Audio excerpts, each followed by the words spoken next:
Hablaremos de ellos detenidamente. El BBVA, 3,11 arriba. Sabadell, la novia ambicionada, 2,13, el segundo en aumentos hoy. Repsol, 1,75, sin duda influenciada por el aumento de los precios petroleros. En el lado del rojo, donde preponderan las pérdidas, la que peor hoy, Robi, batacazo en Robi, 7,56 de caídas, así que su gran partner industrial de las vacunas ha anunciado que ya la previsión de resultados iba a ser floja. Eso ha repercutido en Robi de manera muy obvia, muy evidente. Solaria cae 4,13 y en tercer lugar IAG, hablaremos de ello, 3,64 abajo en la sesión de hoy. Bueno, y como normalmente solemos hacer, les voy a adelantar a modo de titulares los temas centrales de nuestra mesa de análisis económico, la que mantenemos aquí cada día con los mejores expertos para que a ustedes no se les escape un detalle. Bueno, y en nuestra mesa de análisis económico, pues tenemos que hablar hoy de que el Banco Central Europeo ha avisado a España. ¿Y qué le dice al gobierno de España? Oiga, la incapacidad para gastar los fondos europeos es, como quien dice, haber perdido la gran oportunidad para rebajar la deuda. Y ustedes no lo están haciendo. Y hablando del BBVA, que es el líder en subidas hoy en la bolsa española, hoy ha hablado su presidente, Carlos Torres, convencido de que los accionistas del Sabadell aceptarán la OPA y también confiado en que van a conseguir en el año actual, 2025, la misma rentabilidad que tuvieron el año pasado. Bueno, y sin más preámbulos, les presento a nuestros invitados hoy. Don Juan Iranzo, catedrático de Economía Aplicada y director de Armadata. Muy buenas tardes. Buenas tardes, encantado de estar aquí una tarde más, con mucho frío, pero encantado. Y con noticias muy apasionantes. Fresquito, interesante. Como corresponde. Sí, señor. Don Joaquín Robles, muy buenas tardes. Analista financiero, no la veía desde primeros de año, ya a estas alturas ya no se puede decir eso de feliz año. Así es que dése por felicitado. La sesión de bolsa, el IBEX, con dos presiones fundamentales, la deuda, el petróleo y la flojera, porque también hay que reconocer las cosas, no ha sido un día de bolsa con impulso, la verdad. Joaquín.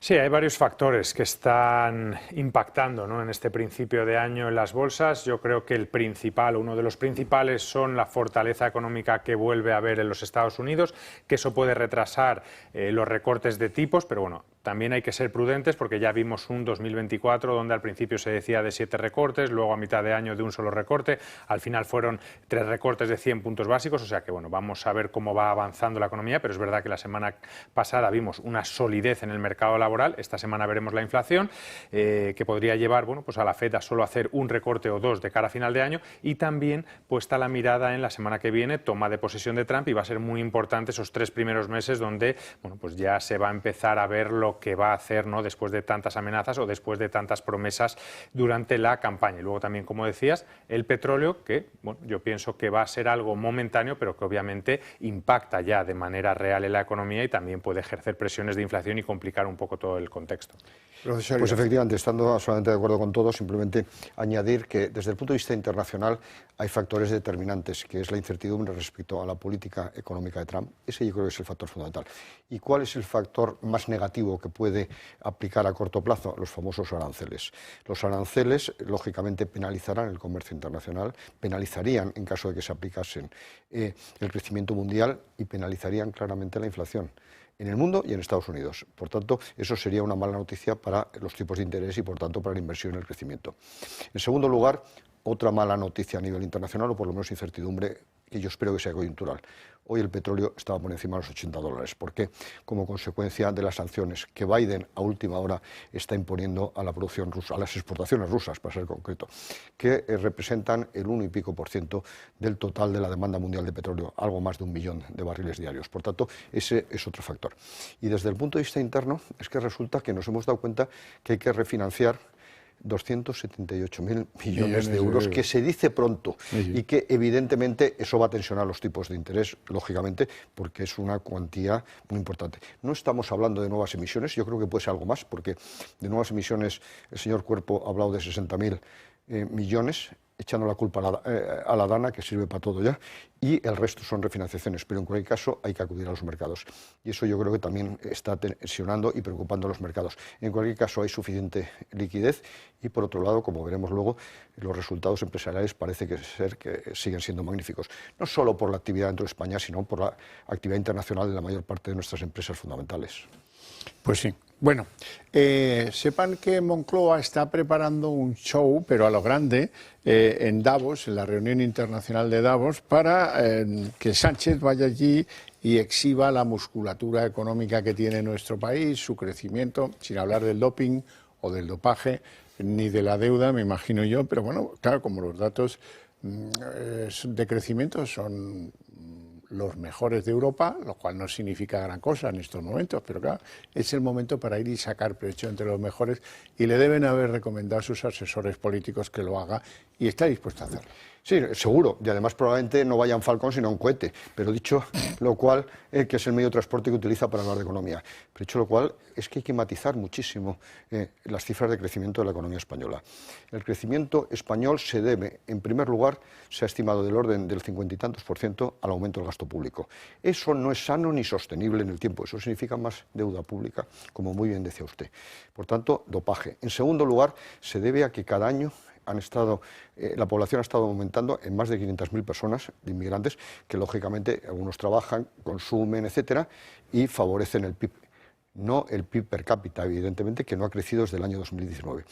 En tercer lugar, hay un factor positivo, sí, que el turismo ha vuelto a salvar los trastos con una campaña espectacular que probablemente haya superado los 90 billones de visitantes en el año 2024, con unos ingresos del orden de 130.000 millones de euros. Y luego, por otro lado, hay un repunte de la inflación, hay un déficit público que se ha desviado y, ojo, que lo he dicho aquí en varias ocasiones, yo empiezo a cuestionar los datos oficiales, no solo de empleo, sino los datos oficiales publicados por el INE en cuanto a crecimiento, como hemos demostrado en varias ocasiones. La credibilidad estadística. La credibilidad estadística está en entredicho. Okay. Sí, vamos a ver también, ¿no?, de este tipo de foros lo que se puede sacar. Es verdad que se reúnen gran parte, ¿no?, de los principales presidentes de empresas a nivel mundial.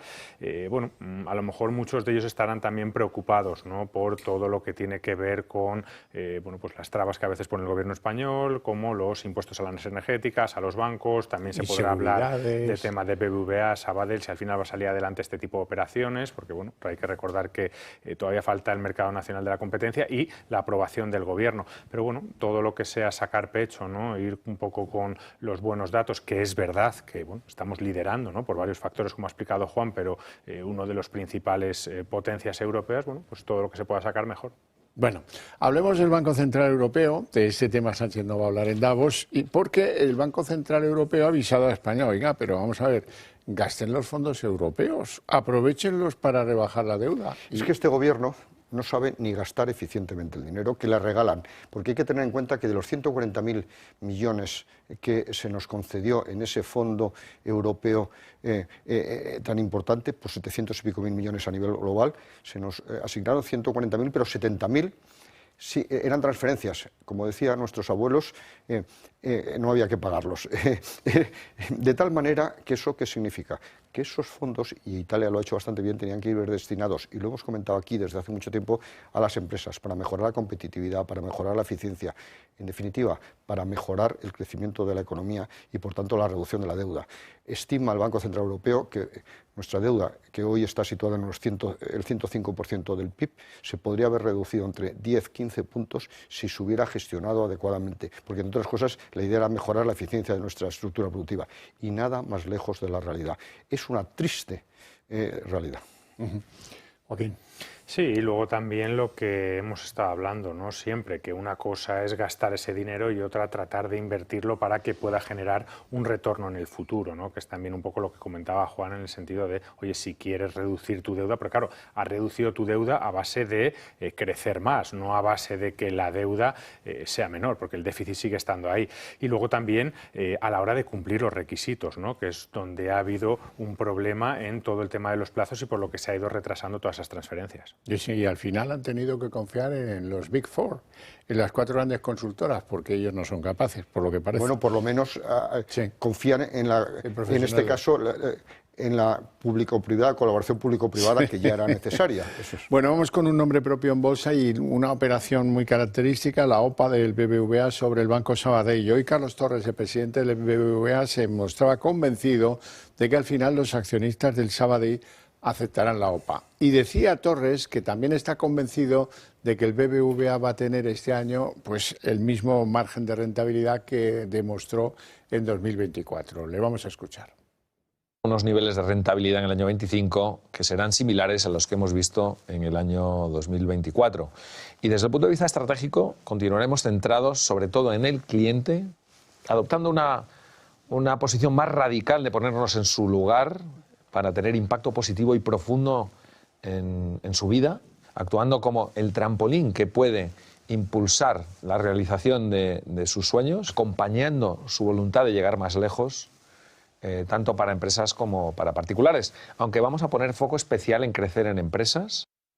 No habla muy bien, pero esto es una tradición en las presidencias de los bancos españoles. No pasa nada. Joaquín. Bueno, hay una campaña muy fuerte, ¿no?, de BBVA para que salga adelante esta operación. Lo podemos ver incluso en las marquesinas, ¿no?, de autobús paseando por Madrid.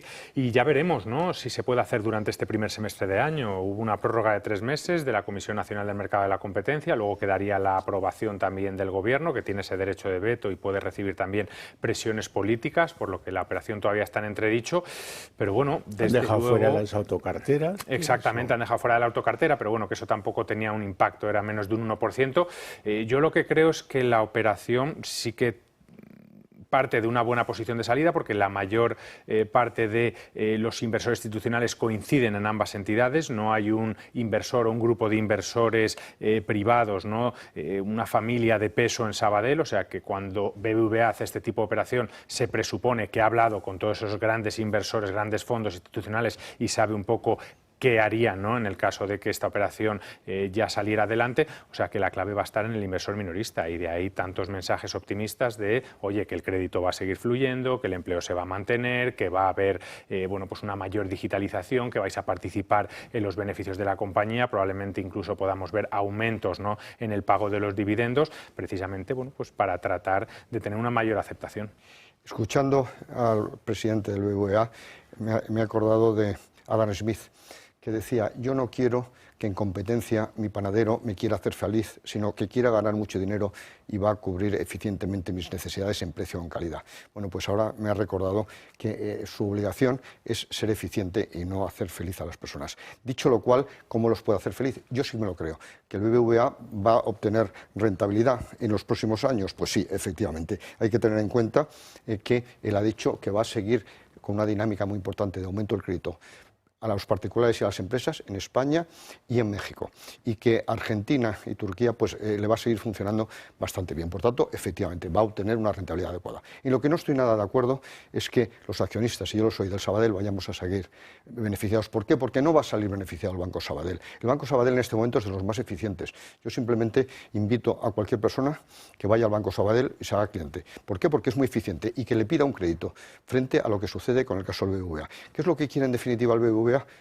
Conseguir la red de oficinas del Mediterráneo, que tiene precisamente el Sabadell por haber adquirido la CAM en su momento, y en segundo lugar porque en este momento es el banco que tiene mayor penetración en las pymes. El Sabadell tiene una gran cantidad de clientes pymes, de tal manera que a mí me preocupa que se desmantele el banco. ¿Por qué? Porque el banco ha sufrido una época muy traumática, el Sabadell, de reestructuración, de ajuste, pero ahora ha encontrado la línea y no hay más que ver la valoración de las acciones.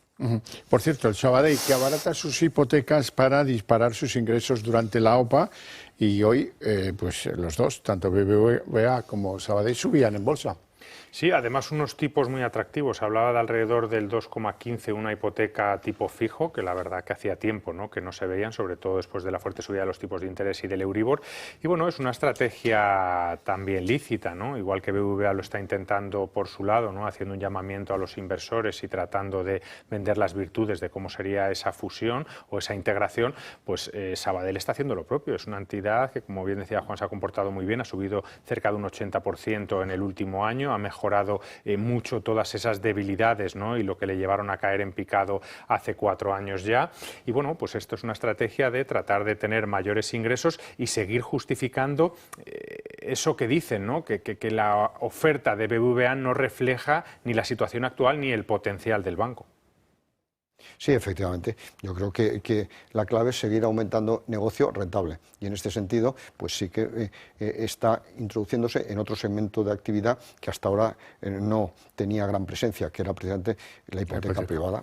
Es lógico, completamente. Bueno, hablemos de los dividendos. ¿Siguen en racha los dividendos? Porque, bueno, vamos a ver, las previsiones son muy positivas. Hay analistas que dicen que incluso van a batir los récords del 2024, pero, hombre, hay en el horizonte un recorte de tipos de interés que puede poner en duda la generación de beneficios en sectores como la banca y luego ineficiencias o ineficacias que rondan sectores importantes como el de las energéticas, que también, pues, pueden ser definitivos a la hora de orientar una política de retribución al accionista. ¿Qué creéis que va a pasar? Bueno, yo creo que puede ser otro buen año, ¿no?, de dividendos para la bolsa española. Es verdad que la banca puede empezar a ver, sobre todo en el segundo tramo del año, cómo los beneficios poco a poco van cayendo, ¿no?, respecto a los mismos periodos de los años anteriores.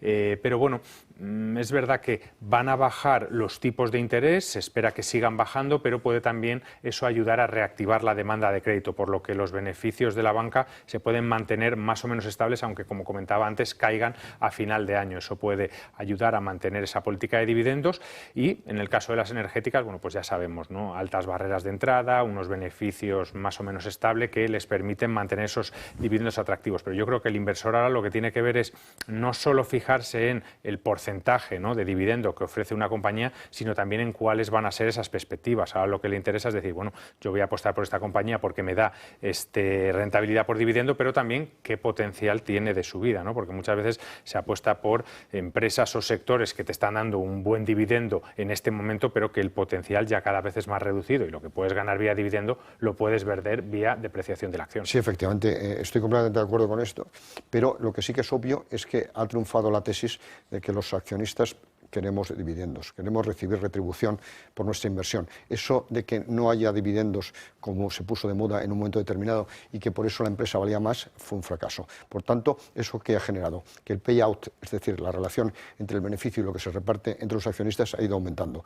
Y como es previsible que los beneficios de la banca y de las energéticas se sigan manteniendo, pues yo creo que los dividendos van a seguir siendo atractivos, con una situación excepcional, que no ha habido prácticamente morosidad en esta situación última. Es verdad que siempre hay un fantasma, que es el riesgo regulatorio, los impuestos del gobierno, etcétera, que nunca se sabe cuándo van a aparecer, incluso con efectos retroactivos, porque hay que tener en cuenta que el impuesto a la banca y a las energéticas se aplicó 2 días antes de que acabase el año, con efectos retroactivos para el conjunto del año. Pero dicho lo cual, yo creo que son inversiones atractivas, diversificadas además a nivel internacional, si bien es verdad que ahora veremos que algunas que pensaban en energías renovables en este momento pueden tener algunas dudas.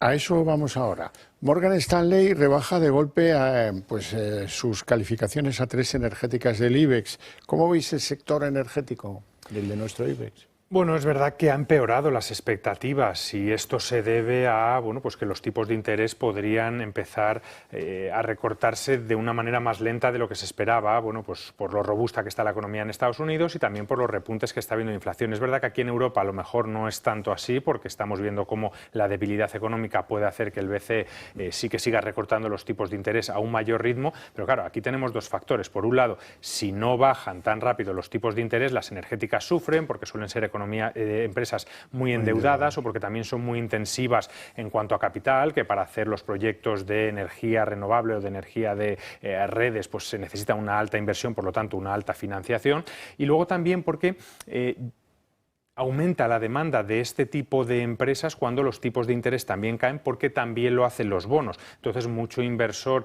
más conservador, ante la baja rentabilidad que pueden ofrecer los bonos, pues empieza a apostar por mercado de renta variable y dentro de ese mercado por las utilities que, como comentaba antes, por las barreras altas de entrada que tienen, suelen comportarse de una manera más estable y dar una mayor retribución al accionista. Entonces, bueno, esto es lo que ha podido llevar a Morgan Stanley a bajar las valoraciones de este tipo de empresas.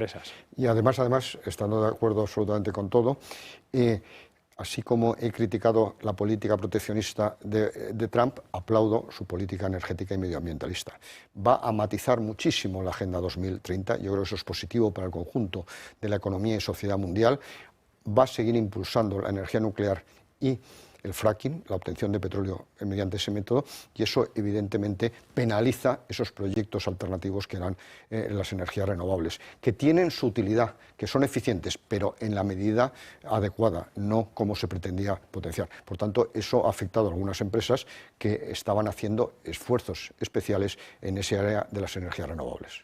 Bueno, pues hay un tema también medio político que hay que abordar y es el de la vivienda, porque hoy ha expuesto Sánchez su plan de la vivienda en el que va a haber algunas excepciones en el IRPF a los que pongan, a los que tengan alquileres, incluso a los que pongan viviendas en alquiler. Dicen que esas exenciones serán del 100% algunas. Ya veremos, letra pequeña, hay que esperar, siempre ser muy prudente. Este es el enésimo anuncio de Sánchez diciendo que van a venir no sé cuántas mil viviendas de protección oficial, que esto ya se acabó el problema porque han echado a andar con todo eso. Y a los que les va a ir muy mal es a los extranjeros que quieran comprar aquí, porque estos van a sufrir toda la penalidad fiscal del infierno. Y desde luego, ya saben que el 1 de mayo se acaba lo de la visa oro, o sea que esto que ha traído a muchos chinos a nuestro país, se acabó ya o está a punto de acabarse. ¿Qué le ha parecido la propuesta de vivienda? Pues, ¿qué cree usted? Estoy indignado una vez más, y eso que mi capacidad de sorpresa con el señor Sánchez pensé que era limitada.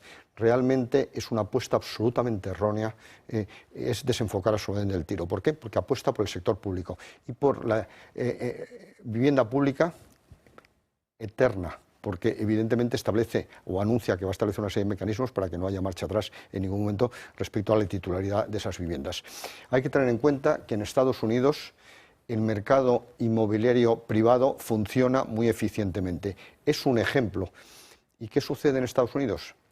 Que a un ciudadano medio le cuesta unos 3 años de trabajo, de esfuerzo, comprarse una vivienda. En España, más de 8. De tal manera que el mercado se demuestra que está funcionando. Lo que pasa es que hay que hacerlo eficiente y dejarlo funcionar. La ley de la vivienda lo que ha hecho es lastrar el funcionamiento del mercado, tanto de alquiler como de vivienda nueva, porque lo hace imposible prácticamente, como hemos comentado en muchas ocasiones.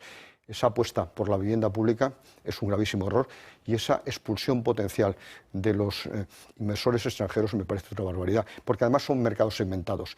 El mercado de la vivienda para una persona que quiere una vivienda normal de unos 195.000 euros tiene poco que ver con el mercado de esos inversores. 500.000 era la visa oro. Por eso, ¿no? o sea que es demagogia pura, es populismo.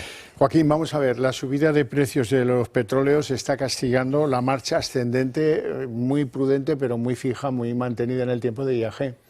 Sí, era de esperar. Hay que tener en cuenta que había subido mucho durante los últimos meses. Durante el año pasado ya vimos, ¿no?, cómo esa recuperación, esa reactivación del turismo la llevó a obtener unos grandes beneficios, a superar, ¿no?, los 3 euros muy sobradamente. Y luego también hubo cosas que gustaron, ¿no? Sobre todo el camino para reestructurar la deuda, el no comprar Air Europa para no seguir ampliándola. Y bueno, muchos inversores quizá ante esta subida del petróleo, que yo pienso que será momentánea, pues han aprovechado para recoger beneficios, para plantearse un poco qué hacer con la compañía, pero bueno, yo creo que sigue teniendo buenas expectativas, ¿no?, de cara a este año. El turismo va a seguir funcionando bien y quizá también pues no va a impactar tanto los conflictos en Oriente Medio. Bueno, pues no tenemos tiempo para más. Si acaso, para que yo agradezca a estos dos señores su presencia en el programa y sus opiniones sobre todo, y a ustedes su interés y su paciencia. Para ustedes, eso sí, tengo premio, porque a la vuelta de publicidad arrancamos aquí la redacción abierta.